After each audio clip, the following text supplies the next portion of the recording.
오전에 한덕수 전 총리와 국민의힘 당사에서 만났습니다. 선거대책위원장을 맡아달라 이렇게 요청을 했는데 두 사람의 회동 모습을 직접 보시죠.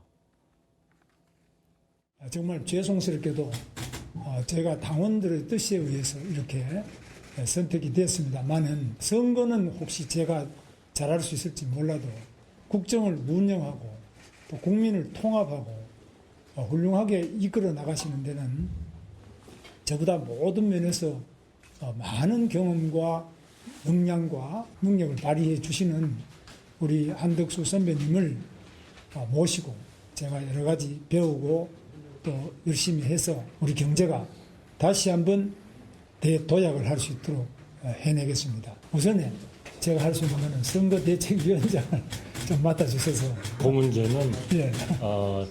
물론 제가 할 수 있는 일을 하겠습니다만 조금은 좀 실무적으로 어떤 그런 게 적절한지는 조금 좀 논의를 하게 하는 게 좋겠습니다. 그러나 분명히 이번 선거에서 이기기 위해서 우리가 김문수 후보를 중심으로 뭉쳐야 되고 당연히 우리 후보님을 제가 할 수 있는 일은 다 해서 잘 돕도록 하겠습니다. 잘 돕도록 하겠다는 이야기를 했는데 우리 정 의원님께는 이 얘기를 여쭤봐야 될 것 같아요. 아까 조현산 부의장께서도 화학적인 결합은 어렵지 않겠냐, 이미 골이 깊다 이런 취지로 얘기를 했는데 글쎄 어떤 식으로 국민의힘이 변화가 있을까요? 네, 일단은 지금은 겨우 봉합이 된 것처럼 보여지지만 저 그 봉합한 실밥이 너무 얇다. 저는 그렇게 생각을 합니다.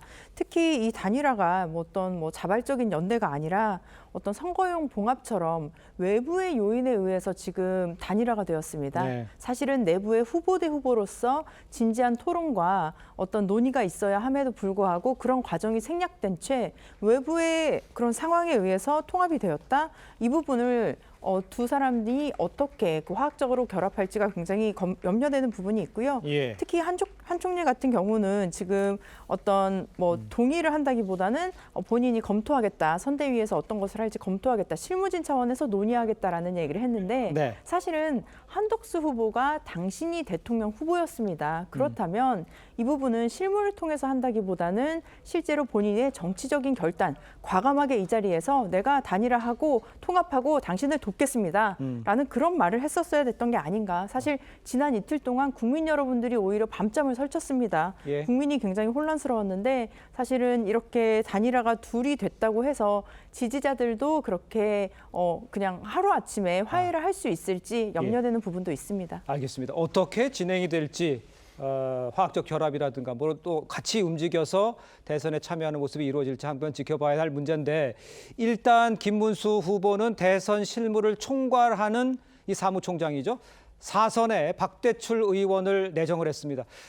과연 의미를 어떻게 해석하는 게 좋은지 또 어떤 역할을 하게 되는지 그것 설명이 좀 필요해 보입니다. 일단 사무총장 같은 경우에는 당의 모든 살림을 총괄하는 역할입니다. 그렇습니다. 그리고 이번에 박대출 의원이 사무총장으로 임명이 되었다라는 것의 의미는 예. 지난번 전당대회에 있어서 그때 김문수 후보가 저희 당의 최종 후보로서 결정이 되었는데 네. 그때 인선을 하면서 장동혁 의원 본인의 경선 과정에서 캠프에 합류하고 있었거든요. 맞아요. 장동혁 의원을 임명하겠다라고 했습니다만 약간의 불협화음이 있으면서 결과적으로는 장동혁 의원이 스스로 고사를 하고 네. 이양수 사무총장이 다시 이 자리를 맡게 되는 역할이 되었습니다. 예. 근데 지금 최근에 있었던 여러 가지 상황에 있어서 권영세 비대위원장도 사직의 의사를 표시를 했고 이런 상황에서 결과적으로는 김문수 후보가 그동안 이야기했었던 당무 우선권이라든지 완전히 본인이 당을 장악하고 이제 본인 중심의 선대위를 나가겠다라는 것에 있어서 그 핵심적인 인선으로서 사무총장을 내정한 것으로 보이는데요. 네.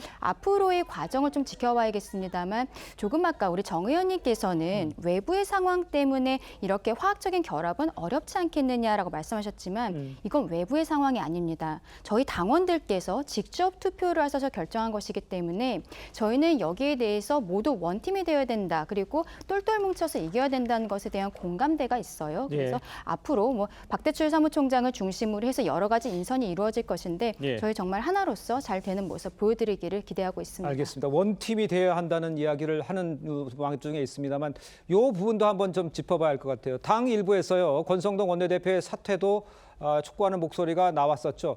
그런데 이제 오늘 김문수 후보가요, 대선 국면에서 새 원내대표 선출은 부적절하다, 이렇게 김문수 후보가 직접 얘기를 해서 국민의힘 원내대변인 어떤 얘기를 했는지 한번 직접 들어보도록 하겠습니다. 일부 의원님들께서 그런 말씀을 하시는 분이 있습니다만은 추가적인 다른 그런 요청들은 없는 것으로 알고 있습니다. 그리고 그 부분에 대해서도 오늘 김문수 후보님과 그 원내대표님 사이에 조금 얘기를 나눈 바가 있는데, 후보님께서는 대선 국면에서 원내대표 선출하는 것은 부적절하다. 선거 기간 동안 전 의원님들이 선거운동에 전력을 다해 매진할 수 있도록 원내대표께서 역할을 해달라라는 취지의 말씀을 하셨습니다. 그러니까 이제 심기가 불편했던 발언도 있었고, 이렇지만 그래도 아까 말씀하신 것처럼 결합이 좀 어렵다고 하지만 좀 끌어안는 모습 같은 것들은 좀 국민의힘 상대당이긴 하지만 좀 모양새는 좀 괜찮은 상황이라고 볼 수는 없습니까?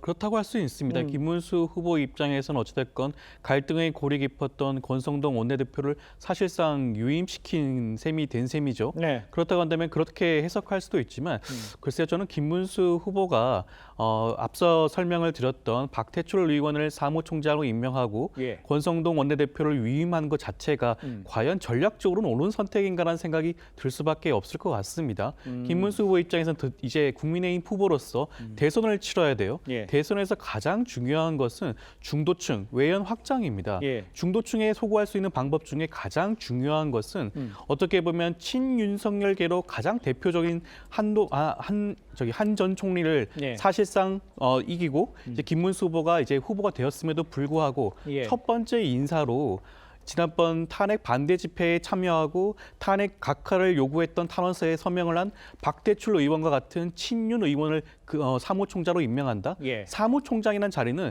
대선 선거 기간에서 조직과 예선을 담당하는 가장 중요한 자리예요. 그렇죠. 그럼에도 불구하고 중도층과 너무나 떨어져 있는 친윤계 인사를 그대로 유지한다, 임명한다, 이런 것 자체가 과연 대선 승리에 대한 전략이 제대로 서 있는지에 대한 의구심을 들 수밖에 없을 것 같습니다. 전략적인 지적을 하시면서, 그러니까 김문수 편으로 했었어야 된다는 얘기를 하시는 것 같은데, 그렇지만 어차피 대선에 가려면 다 아우르고 가지 않으면 절대로 이길 수 없는 상황인 거 아니에요?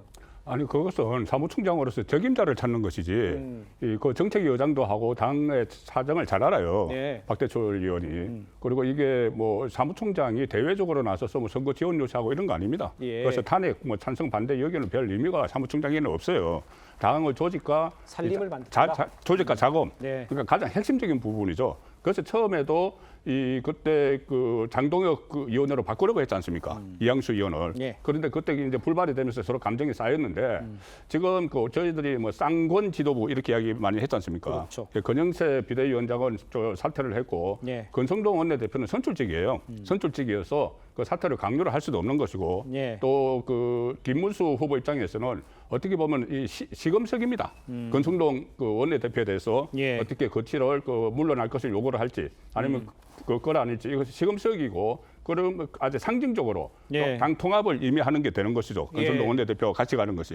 지금 권성동 원내대표를 사퇴하라고 계속 주장하는 쪽은 네네. 오히려 경선을 같이 했던 한동훈 후보나 전 후보나 아니면은 그 안철수 전 후보 네네. 이쪽에서 사퇴를 요구를 하는 것입니다. 그러면은 거기에 또 어떻게 휩쓸려서 만약에 김문수 후보가 사퇴를 받아들이게 되면은 새로운 분란이 돼요. 지금은 김문수 후보에게 모든 걸 맡겨야 됩니다. 그래서 저는 같이 경선에 나섰던 후보들이 경선에서 선출된 김문수 후보를 왜 흔드느냐 해서 지도부 그리고 거기에 적극적으로 가담했던 의원들을 비판을 하는 것은 좋지만 네. 그것을 마치 정계 은퇴까지 하라 이렇게 하는 것은 지금 어떤 전쟁을 앞두고 내부 분란을 일으키는 것밖에 안 된다고 봅니다. 알겠습니다.